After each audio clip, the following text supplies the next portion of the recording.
Peace, families. Fonzie from BatterOnline.com. If you're joining us on YouTube, don't forget to like, subscribe, and hit that notification bell to be updated on new drops and content. So in hip-hop news, it's being reported that Irv Gotti is quite upset with the fact that Ashanti has announced that she's going to be re-recording some of her classic albums. And Irv Gotti has spoken out by saying that it's effed up and she's trying to F with his masters. So here we see from a report from Revolt stating that Irv Gotti believes Ashanti is trying to take money out of his pockets by re-recording her classic albums. So on Tuesday, November the 16th, Angie Martinez posted a clip from a recent interview with Ashanti where she spoke about the importance of owning her own music, and Irv Gotti took to Instagram to clarify what was going on. So let's see if we can check out the comments. Angie Martinez, the new Ashanti, link in bio. And Irv Gotti says, Angie Martinez, just for super clarity, I own all those great Ashanti albums, Angie. I own the masters and I produced all of these Ashanti albums. So do I also own a good portion of the publishing. Says I quite a lot. What she's trying to do is re-record all of those great records and put them out on her label. She can do this under the cover laws, but she's basically trying to F me out of my masters and make people decide which album to listen to or stream, hoping her loyal fans will choose her version. But hey, I stand on the magic that was created and I want to see her duplicate that magic. It's effed up really, but such is life. Tales coming top of the year, Supreme Team movie in production 2022. And I'm directing, writing, producing, and funding my first movie with Paramount distributing. Tales presents We Made It in America.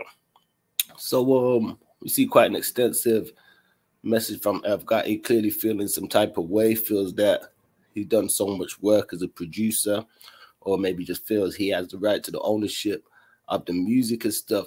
Some of us know under the cover music laws that music can be covered from another artist, and then it creates a new recording master, which can then be released as an original recording somewhere. You know, I don't know the full details on it, but it's interesting because it could be a cool way for a lot of artists who have felt disgruntled in the past with how their dealings have went with labels.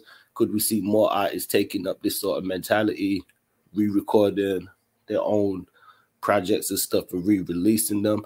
As I've got it suggested, it would create two versions. You'd have the original and you'd have the new one. But if they could encourage enough people to listen to the new one, they would then make money off the new one more than they probably do off the old one. So it's definitely something quite interesting, depending on the stance that the artists want to take and stuff. So let us know you guys' thoughts in the comments. Do you feel Ashanti Brown, would you want to hear her re-record her classic albums, or do you think they should be left as it is?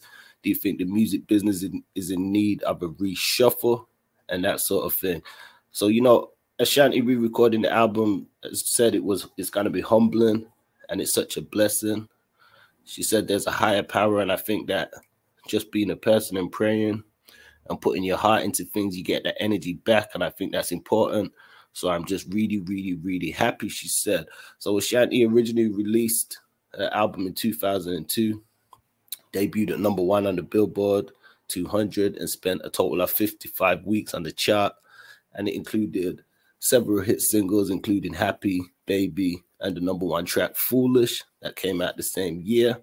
The triple platinum LP won a Grammy Award for Best Contemporary R&B Album at the 45th Grammy Awards.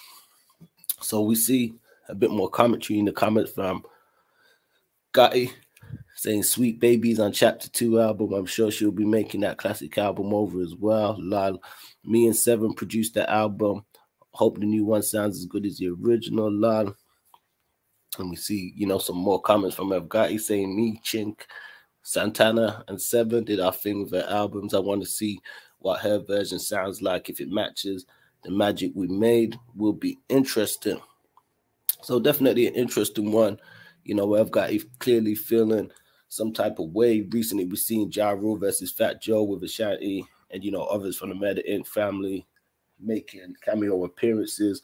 We know some have felt different ways in regards to how their deals went with the label, you know, but this definitely a big move by Ashanti. Let us know your thoughts in the comments. Don't forget to like, share, subscribe.